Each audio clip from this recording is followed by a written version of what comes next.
Good evening, everybody. It's Steve with Real Progressives, and we've got some breaking news regarding the GOP proposal for the replacement of the ACA.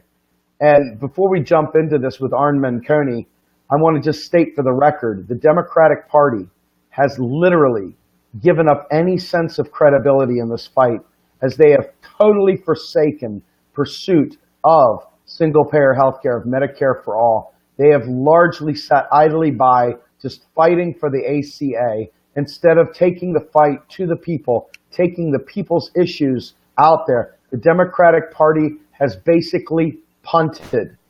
So with that in mind, as the GOP tries to destroy and rip away the ACA, which has many flaws for sure, the Democratic Party has done nothing to advance single-payer health care. So with no further ado, let me bring on my compadre and good friend, Arn Menconi. Welcome to the show again, sir.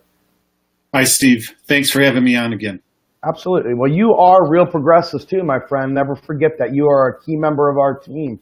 So do me a favor. Tell me what the hell these GOP wackadoos are doing, man. What is this replacement? Well,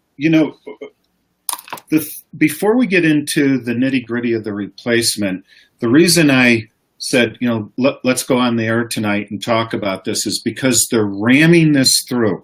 If you go back to Obamacare or the Affordable Care Act from 2006, they had basically testimonies and CBO reports that lasted over 15 months. I was a county commissioner during that time, and what happened is you had your U.S. senators traveling around the states. People were throwing tomatoes at the Democratic Party for moving in. We'll get into some of the give and takes between universal health care, socialist health care, Obamacare, Trump care, those type of things. But what progressives are not able to necessarily catch up with, or American people, is how fast this is moving. For example, procedurally, they're not even going to have hearings on this. Let me say that again. The House and Senate are not going to have hearings on the health care proposal. That's point one.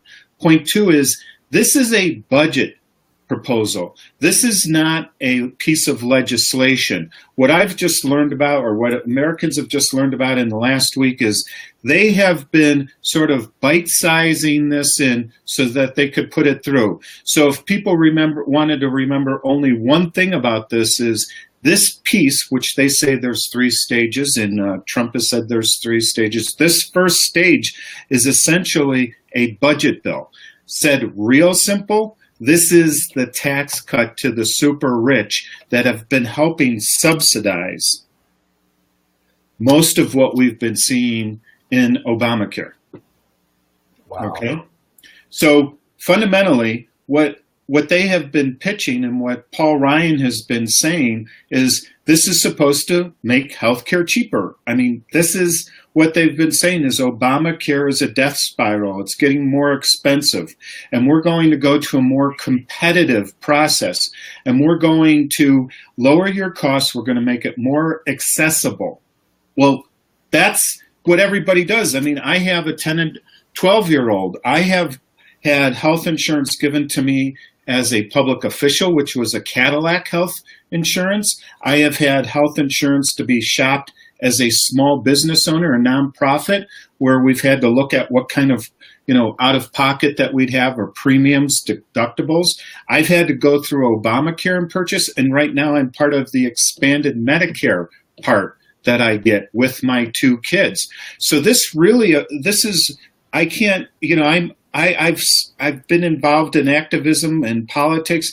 This is the short term. Right now, this week, it's time to start calling your Republican senators and telling them to vote against it, because Republicans are coming out against this. Tom Cotton has come out against it. Senator Tom Cotton has come out against this from Tennessee. Senator Rand Paul has come out against this. My senator, Republican senator here in Colorado, Cory Gardner, has said he's not in favor of seeing the rollbacks of the Medicaid, and that's supposed to take place in the year 2020. So why don't I kind of take a breather there and see where might you want me to go in this? go to the next steps of the conversation. So Arn, I think the question comes down to this. Okay, so you're asking people to reach out to the individuals. We can certainly point people in the right direction, but in terms of the actual proposals that are out there, what is it you're seeing in terms of the GOP activity? You just went through the process of describing that this is a budgetary thing, but there's more to this. This is like phase one. Where are we going? Where are they going with this, so we understand what's at stake? Okay. Most people get their health insurance. Typically, it's about 3 out of 4 people get their health insurance through their employer. 1 out of 4. So in the state of Colorado, and I like to use examples that really you can understand if you're in Maryland or in California or whatever. But in the state of Colorado, the state has accepted Medicaid expansion money so that you have 1 in 4 people who are on Obamacare. You have about 350,000 people in the state of Colorado that have zero health care. You have 750,000 that are inadequate health care, and then the rest are typically on some form of their employer or government type of insurance, or Medicare, that's for over 65, VA benefits, that's like a socialized type of medicine, type of benefit, all right? So it's going to affect people who lose their job. Right now, when I go or you go and register, if you're an individual, if you're working for yourself, or if your employer is not covering you, you go into an exchange, and you go and they say to you, how much do you want to afford? And you get either the platinum, the gold, or the bronze. And so if I'm 57 years old, I have 2 young kids, so I'm higher risk.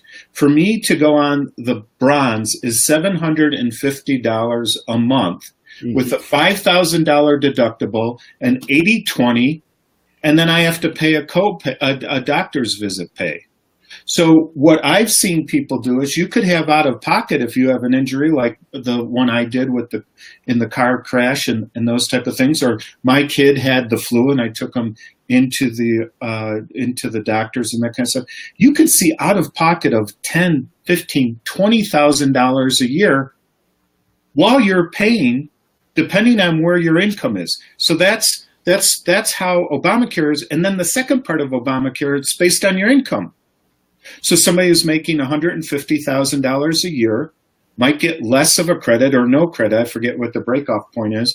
But because while I was making unemployment, I was making just $90 more than the cutoff. So I had to go into the Obamacare, and then they gave me a credit of whatever it was, like $500, and I had to pay out of pocket about $200. What the Republican bill is going to do is give not based on income, based on your age, and it goes by decade. If you're in your 20s, you get about it starts at 2,000, and it maxes out if you're over 50 at 4,000. So that's how you're getting a tax credit. The other part that's being taken out of Obamacare is the mandate.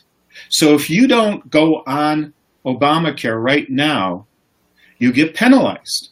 And the reason they did that is to incentivize younger people to go into into the pool that would lower the cost, because healthier people, it's expected that they're not using as much health care as, say, I would, or someone in their 60s. Right, you see? Right. Now, what they're going to do is, if you're 28 years old and you're a snowboard instructor, whatever, bike mechanic, and you drop off of it, you're not going to get penalized until you come back on, and that's going to be at 30%. Wow. Okay? Which is not really okay. Which is not really that big of a gouge. So this is why I have to keep reminding myself as I go through all of these things. And to viewers, I just want to describe, I'm not a healthcare expert, but I was a county commissioner. And when you're a county commissioner, you're looking at the type of health insurance, benefits that the 500 people that employed with you are getting. You're looking at what your constituents are. And here's what's interesting about where I live and many other people do who are Trump voters. I live in rural Colorado. In rural Colorado, we have one hospital to typically go to. There's not as much competition between healthcare providers.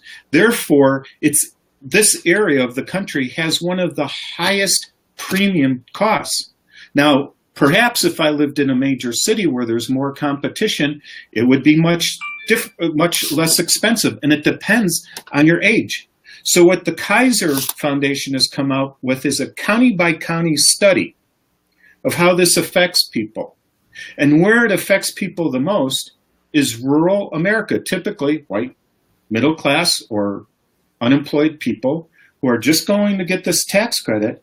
And in one case that they're showing, it's going to cost a 64-year-old person in, I forget which county, I think in Pennsylvania, 750% more. So let me take it back. Republicans are saying, promising, trying to prove it's going to bring costs down. There's no proof. It's not, as a matter of fact, help me out here, the Congressional Budget Office just came out with this a couple hours ago, that 24 million people will eventually, in the next decade, lose health insurance. That's how many people came on under Obamacare. So that's why guys like Steve and I, who think we're smarter than everyone else, says this is really a big, huge, I forgot the number of how much tax it goes back, but there were people, a millionaire, I believe it was, were having to pay $5,000 more in taxes under Obamacare. There's some more nitty-gritty kind of stuff that you can go into, but what's also interesting is you're seeing a lot of small business associations aren't in favor of this. A lot of healthcare providers, i.e. hospitals, are coming out against this. AARP is coming out against this. There is very, very few people who are associations. The people who will benefit by this potentially are multinational or very large corporations, and again, the very rich. It's unbelievable, Arn. I mean, let me ask you a question. Since everything seems to be based on, these tax credits as usual, I mean, what's to say that these folks in rural America who can't pay their bills to begin with, who are struggling, who are unemployed, what have you, they're going to even use the tax credits towards medical insurance? I mean, we're going to start getting much sicker as a society yet again. I mean, this is really, really bad, isn't it? Well, yeah, I mean, I was thinking about this today. We've been so gaslighted, we forget that the way to bring down healthcare costs is through preventive medicine. Amen. Now, this is going to be the last house on the block. And what this is really headed towards is completely trying to gut the healthcare industry. Everything that the Republicans are setting up is cut the taxes for the very rich, cut the regulations, cut the EPA, or cut the healthcare the governmental sort of healthcare industry.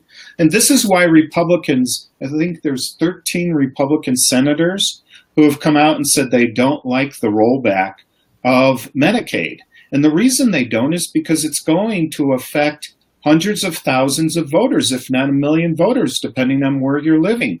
And get this, it gets really, I don't know, I've been listening to Ursula Klein, and John Oliver probably did one of the greatest shows on it, and Dr. Margaret Flowers, who I think is probably the best expert on these topics. Details that if you're policy wonks that I have really been like, how is that going to happen?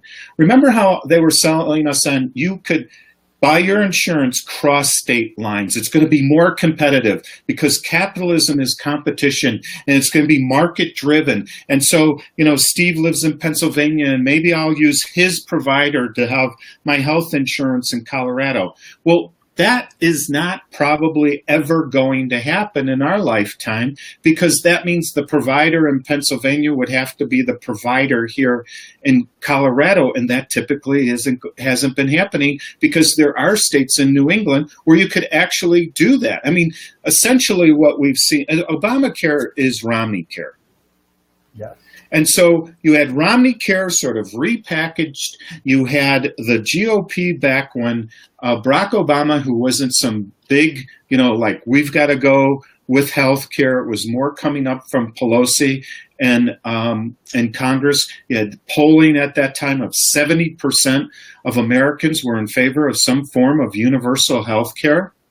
And what was happening, obviously, was the health care insurers and the pharmaceutical companies were not willing to go along with what was looking like a universal health care. And I remember this because I was going to these town hall meetings with my U.S. senator at the time and watching these food fights.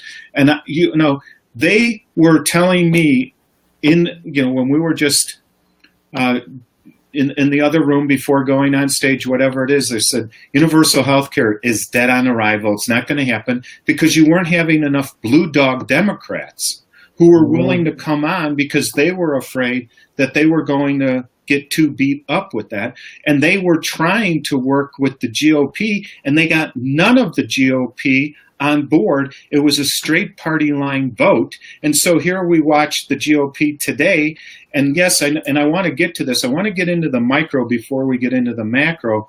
But what you see today is full steam ahead. So I want to split it in two little quick, analysis that I feel relatively confident about, but I want to get everybody's feedback. One, I kind of hope this goes through and it just totally screws the pooch on all of these people who have supported the GOP and thought that they could so we could get off the table this myth that free market healthcare is going to be any lower price. It's not. Healthcare costs are going to continually go up and up and up. The other side of me says, as a short-term person where we're watching a serious situation in our loss of democracy, is we have to force these chicken shit Democrats to go out there and fight really hard right now. And I'm not talking about the legislators. I'm talking about the people who voted for Hillary Clinton, who voted for Bernie Sanders, who are sitting around having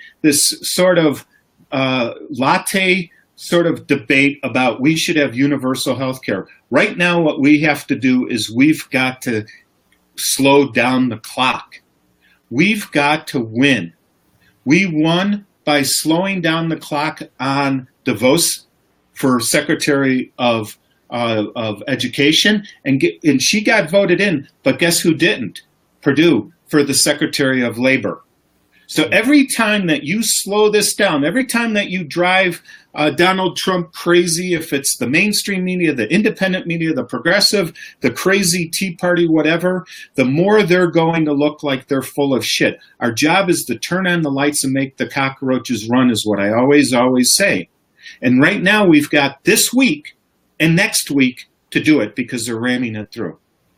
Okay, so let me ask you a question. And you said these latte discussions with the Pussy Hat Nation, if you will. What is I didn't say Pussy Hat Nation. I did. I'll own that one. Pussy. I'm trying to be a good boy this month. Pantsuit Nation, Pussy Hat Nation, the whole. I don't know anything about issues, but I love Hillary people. Okay, these folks right here have got to get out there and make some phone calls. They got to do whatever it is that they can do to help the people that are trying to fight through this to actually go ahead and put the brakes on this before it actually happens. That's what you're saying. Yes. And I'm saying that a lot of people whose job is to analyze healthcare, I've watched think tanks talk about it. I've looked at, right now the people who are the quietest are sort of the independent news groups, and because they don't have this intellectual knowledge, and they're not hiring policy wonks on healthcare and that. My former brother-in-law I'm divorced. My former brother-in-law has a pretty high post in Health and Human Services. We talked about Obamacare 8 years ago. When I was a county commissioner, the Governor Ritter put me on a health regulation board in which to regulate these type of stuff. And it's a lot of it. You had a president of the United States said, "Boy, I had no idea that this is complicated." Yes. Healthcare. If you run a small business, you know how complicated healthcare is.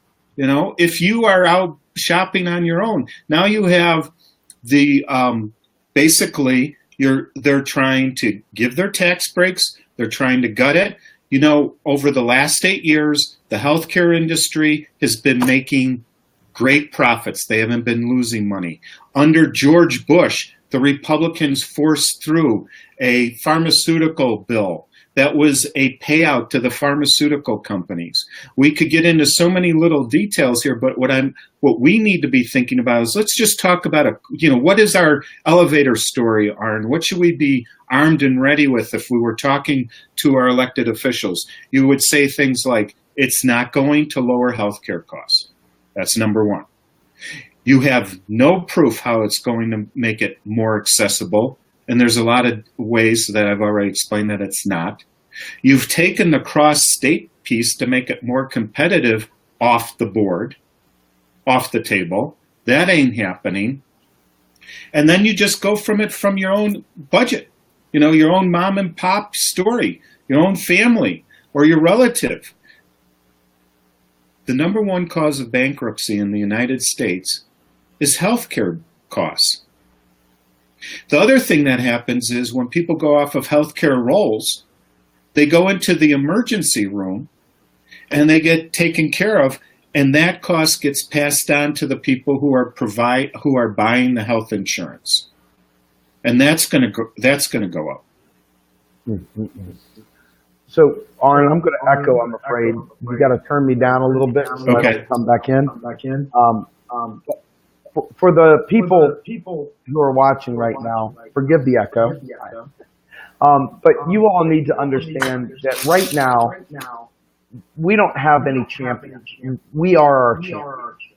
If you're going to go ahead and do something about this, it's really up to you all to leave your comfy zone and go out there and make phone calls, do whatever you can to slow and obstruct this. I mean, literally, we've got no real champions right now. None that I see that are actually in power. You ready? Yes, go. Okay, so let me kind of go on to another point that I'm noticing on my feeds and that I if we're the tribe called progressives, let me go into this. There's obviously disagreement inside of the progressive movement as to where we go with this tactically. And I know from a guy who ran as a Green Party candidate in Colorado, the Green Party would not come out in favor of a bill that Colorado was trying to pass in order to essentially create universal health care. All right. And the reason was because of some of the people in the Green Party, the co-chair of the Green Party, didn't like that you couldn't recall members of the committee that the governor had to put in state. I was saying, look, there's 350,000 people who don't have health care that are adults. Many of those are women. There's children involved in this. This is about saving people's lives. This is about making people be able to not have to go to a third job or something like that, or stay at their job because they're so goddamn afraid of losing their health care. And I keep forgetting things like, where does pre-existing condition? I believe that's going to still be covered by the GOP. I believe you still will be covered if you're under 25 years of age on your parents' health insurance. Because again, if you just tuned in, the reason is this is not a piece of legislation. This is a budget bill. Okay. And with a budget bill, they don't have to go to 60 votes. They only have to get a 50 vote in order to pass. And this is going to have, and the Tea Party people on the right are giving Paul Ryan a lot of shit right now. And so as a guy who's a strategist for politics, I'm saying, we have an opportunity right in our hands this week and next week. If they fumble and they lose this, and we keep pointing out the issues that I'm talking about and asking for more information, our Congress people, like I have a Republican congressman here in the Western Slope, is going to start going, I'm hearing, because these are really solid type of questions that they cannot back up. And they're going to start thinking about the fact that this Medicaid piece that I talked about, expansion, which hit it's a dead end in 2020. That happens to be a presidential election year. That means there's also 33 senators up for re-election, and probably more than 2/3 of them are Republicans. And then there's also all these Congress people. And we've seen so many wins in the movement in the last couple of months because people are paying attention to Muslim bans, people are paying attention to what the DNC is doing, people are paying attention to what is happening with Planned Parenthood, etc. Right? And and I didn't notice this in just to this last week. Mitch McConnell and Paul Ryan and Trump are playing defense. Okay? And if they could play defense, we could get a win. Now, somebody's watching this and they're probably saying, yeah, but we need universal health care. Well, look, folks, as a former county commissioner, it takes 6 to 8 years to pass things like I passed, which is early child care legislation, affordable housing. All of these type of social goods don't typically go from one to the other unless you want to spend your full-time job like I just did for the past 2 years out in the streets and doing that kind of stuff. But I'm telling you right now, the low-hanging fruit is this, because the next thing that's going to come up in 2 more weeks is Neil Gorsuch for Supreme Court. And if they go ahead with and filibuster that, and we show what Neil Gorsuch is doing for the oligarchs, then people are going to get wiser and smarter, and they're going to have to keep being on defense instead of offense.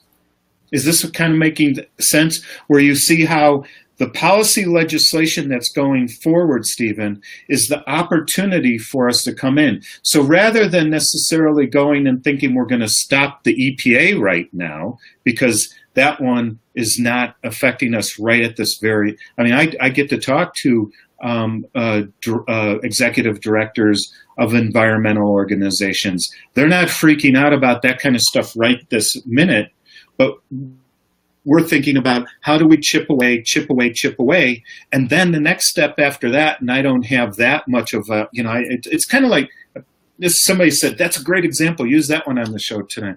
I played chess with my 10-year-old kid yesterday, all right? And as you're playing chess, you're thinking, okay, which pawns am I going to lose? Which pawns are they going to lose? What am I going to do with my knight or my bishop? I think I want to stay over here. I want to see where they're going. And you have to be very patient with what you're going to lose in order to win. Which battles are you going to lose in order to win the war? And then I hope, and this is the big hope, that if we could prove on the short term that the movement is able to get some points on the board, then we're capable of running people and getting them elected. Then we're capable of continually moving towards, I'm for socialism. I'm for get all of the profit incentive out of healthcare, just like my public school systems. That's the way to bring it down. I'm for here's a term that people in the industry use, is tap water health insurance. Maybe my government isn't going to pay for my hip replacement or my knee surgery or my Viagra or whatever, my penis enlargement machine or those kind of things, but they should pay for the colds and flus for my children, for women having wives having babies, those type of things. No one is promised to have Cadillac health insurance benefits. That would cost a fortune. I was in a rollover accident. It cost $20,000, $2,000 for the ambulance, $2,000 for the health for the emergency room visit, and another whatever for whatever they did to me. And I only had 4 broken ribs. If I had known what I had known now, I would have called Uber. No, I've deleted Uber. I would have called Lyft. Arn, I would suggest to you to take a step back and consider the fact that regardless of what we've been told our whole lives, you're somebody that digs in. You dig into conspiracies. You dig into bullshit that people are doing to hurt us. You have been an advocate at every step along the way. I'm here to tell you that cost is not the issue when you're the one fat fingering the keystrokes to pay the bills. And our government is lying to us and keeping us sick and dead, basically to expand the wealth gap. I'm telling you right now, any affordability issue when you actually have the fingers on the keypad, it just is just a lie, man. These guys are lying to us every step along the freaking way. It's that to me, like when I look at my kids and I hold them in my arms and I look down and I say, I'm so sorry, some stupid guy waving a flag saying, oh, gonna make America good again, gonna make it great again. And all the other friggin' people, oh, you didn't like Hillary, whatever. These people have stopped us from being able to have universal health care. And it is not a latte conversation when you're looking at your kids and you're realizing you've got to choose whether you're going to pay your mortgage or whether you're going to go ahead and pay for them to get taken care of, and then they lose their home, etc. I mean, this is serious shit. And our country is fucked. I'm sorry I shouldn't have done it because you've been really good on the language tonight, but I'm dropping it in there. This really is one of my key issues, that our nation can afford every bit of this, and yet we sit there and we play this game that we're broke. Where's the money going to come from? It's going to come from your fat fingers typing on a damn keypad, entering deposits into accounts, and making this shit happen. We got it. We can do it, and they're lying to us. And that's infuriating to me. Right. And so when I watch you talk about that and things like that, the way I try to organize the thought, or I would say it back to the listener, is so Steve is explaining the very long game or the big framework. Okay. Then and Steve and I were not, we're trained we both have MBAs, so we think in terms of costs and in order to afford the services. And then the way I kind of would explain what Steve's saying to somebody else who I don't understand as well as Steve said. So the way I look at it is, look, Greece doesn't have sovereign debt. It's under the EU. They can't make money. We can make money. It's wampum. It's sugar. It's whatever you want to call it. Okay. And so if they make too much money, that causes inflation. That's what happens sometimes. All right. And then there's more and more gets into. But what I'm talking about is in terms of movement, in terms of saving people's lives, in terms of your own pocketbooks right now. So when that, the thing I always look like, this is why I called Steve today and said, can I come on the show? I really want to bring in, this was not in my, I didn't see this 2 weeks ago. I knew it was coming, but what I started to notice in the last 2 weeks, in the last couple of days is, holy cow, the GOP is handing us something on a silver platter as far as activists. I don't have to necessarily fly to Washington, D.C. to go ahead and tackle this. I could do it through the ways we do it, through live streaming and educating and informing people, because they're on the defense right now. And it is a cost thing because and I don't know if it helps or hurts to give my own personal example, but when I was 28 years old, I was making 60 grand. Now I go out and I look for a job and maybe they'll pay me 60 grand. Well, I've got 30 years more but at 57 years old, I'm overqualified, I'm over 50. And then you have people who are just my age who are clinging on to jobs just for their health care benefits. So that means they're being obedient, and they're yes, sir, no, sir. It's some new form of, it's a form of enslavement, and I've become, I'm worse. I think I'll say it for me. I am totally full of hopelessness and despair on environmental issues. I think we have totally shot right off the cliff.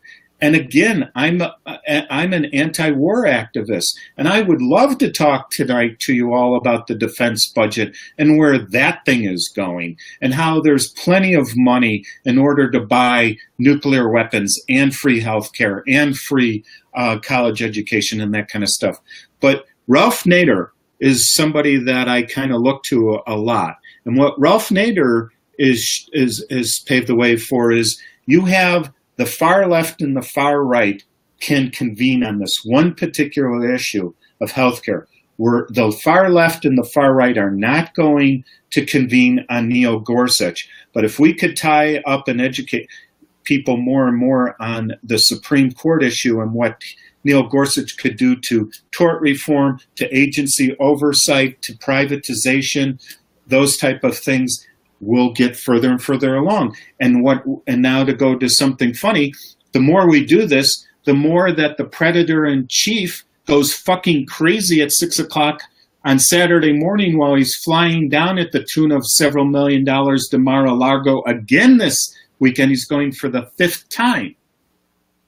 And the more he becomes more unhinged, the more that the Vichy liberal or the latte liberal or, that kind of stuff, the more those people like the Rachel Maddows and the Atlantic Monthlies and the Paul Krugmans and these people that a lot of times, I've come to find somewhat total sellouts, the more they go in and they do our fighting, and the more that they do their fighting, the part that Steve and I are consistently beating is those politicians that are getting their money from the healthcare industry, from the pharmaceutical industry, from the finance industry, from big oil and big gas, big agriculture, but from the Israeli mafia, as I call them, those are the people that are not going to be able to stand for re-election and get elected again.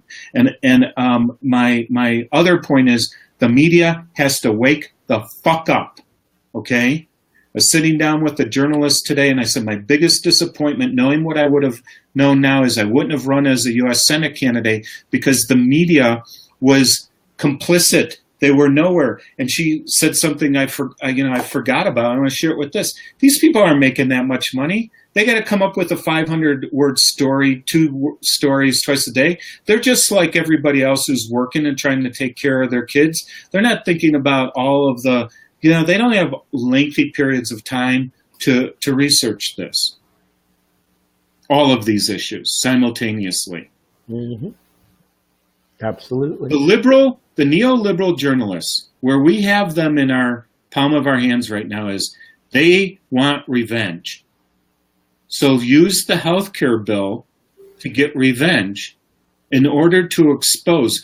I would implore you for the next couple of weeks to not be talking about, because people, when I put up healthcare stuff, we need universal healthcare. We need universal healthcare. Yeah. Could we talk about passing the joint right now and talking about reality? I'll talk about myself. I don't want to lose expanded healthcare insurance.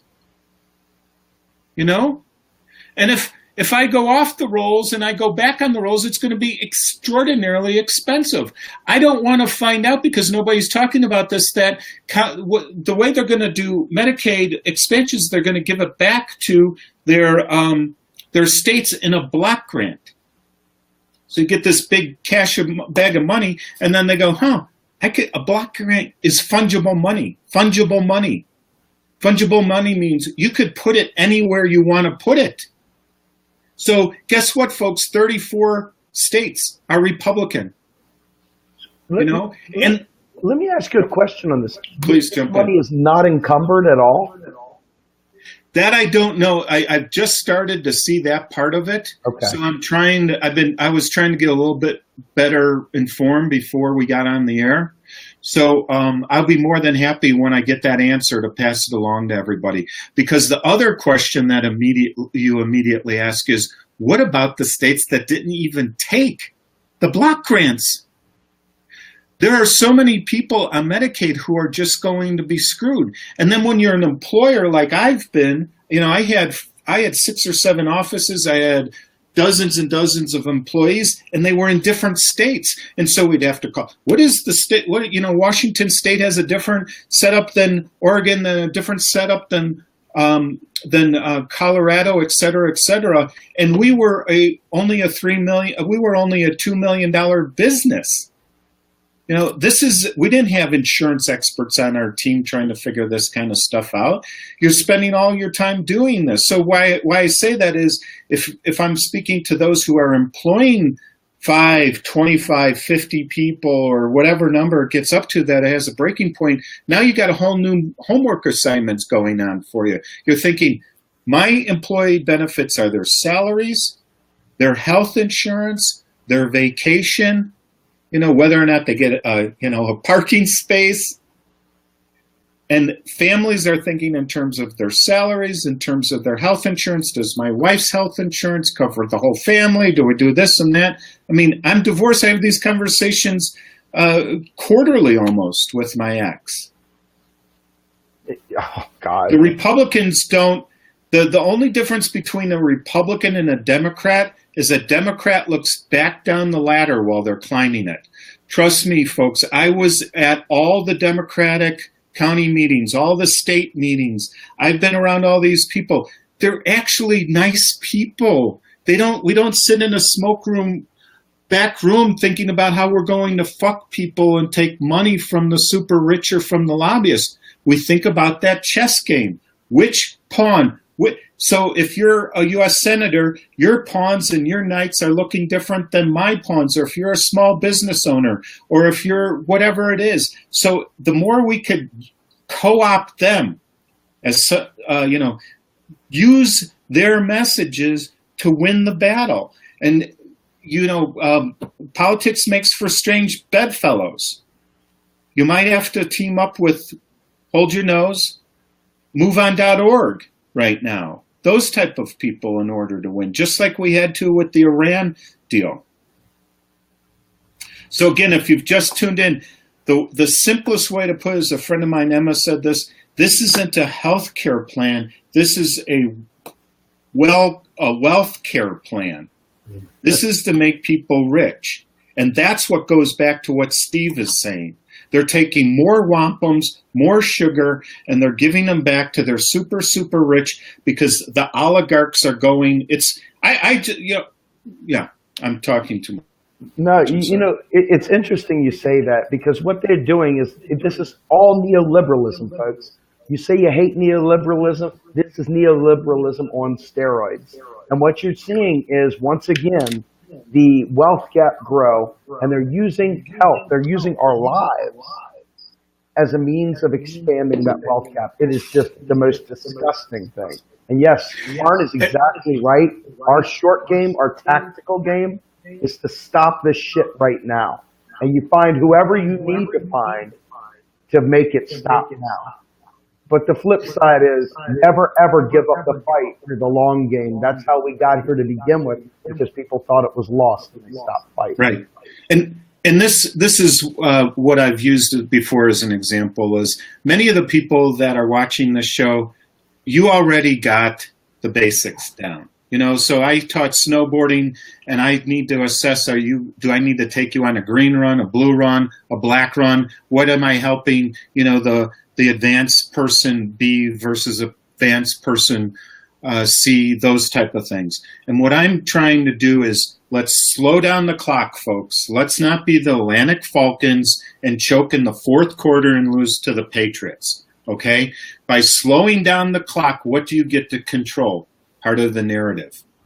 And what I'm saying to people, and I'm saying this with a certain level of, like older, person who's been through a lot of different fights, is we could stay away. We don't need the big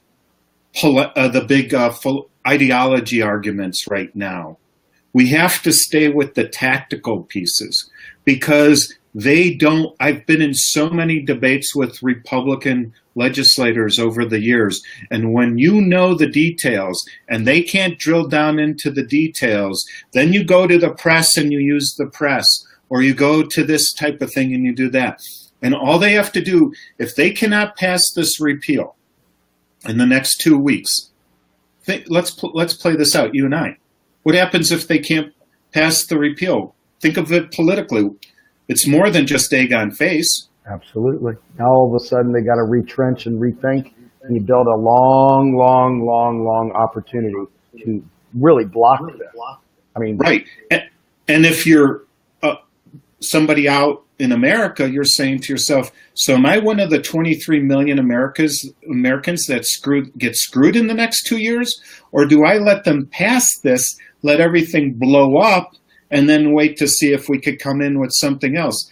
I tell you what, in the things that I've seen, look, we have growing inequality gap, we have growing racism, we have growing endless wars, we have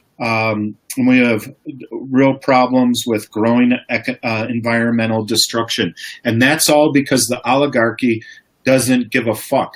You know, we're like a year or two away from being a full tilt kleptocracy. Absolutely. And they don't care because, go ahead. No, I was just going to say, we have a brand new guy doing his first show tonight in John Lancelot, who has got Sam Ronan on with him right now. And we've gone over a few minutes. So I'd like for us to be able to wrap this up so that we can put everybody over to John Lancelot's show so he gets his people. Because right now we've kind of split over into his world. So I'm going to give you the closing word here, sir. Okay, thank you. Well, guys, thanks for always. Steve and I want to thank you for how interested you are in all of this. I'm not trying to be patronizing. It's mind-boggling how much information real progressive viewers are taking in over the last couple of years when you have full-time jobs, when you have families, when you have hobbies and other interests. Now let's take this, and we're always trying to refine this. We're trying to bring you the news that no one else is bringing. In this one, all we're saying is if you take it away, this is making people super rich. Don't get gaslighted. Start calling your congressmen and your legislators. Get your county commissioners in order to take out resolutions. I sent a letter to the editor.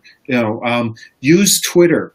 But right now, if we could just stay on the short-term game in the next week or two, I promise you we'll benefit from this. And then next week, if Steve has a slot, come back on. We'll update it, and we'll also start talking about the Supreme Court nominee and see how does this apply to what Steve was talking about in the big framework. Absolutely. All right. Thank you so much, Arn, for joining us. And folks, if you would be so kind, there's another live stream right now on Real Progressives with Governor candidate John Lancelot for New Jersey. He is interviewing Sam Ronan. So please jump on over there. And from Arn and myself, thank you so much. Have a great night, everyone. Peace.